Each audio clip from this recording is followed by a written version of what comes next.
لټونه دغه شیخ په باره کې څه معلومات شته که نه؟ واو ګریفتار کړی توتی ګله تازه خبرې لیکلې دی وی هغه کس چې صابر نومیږي د امنیتي ځواکونو لخوا ونیول شو. دغه کس څومره نجونو سره ویډیو کې هر څه ښکاره وایي د یوه کورنۍ 15 ناواده شوي سره دا زینه کړې ده.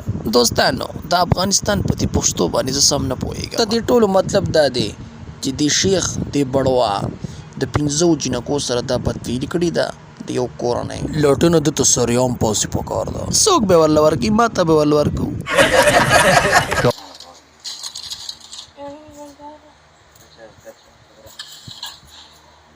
لټونه ډېر د افسوس خبره ده.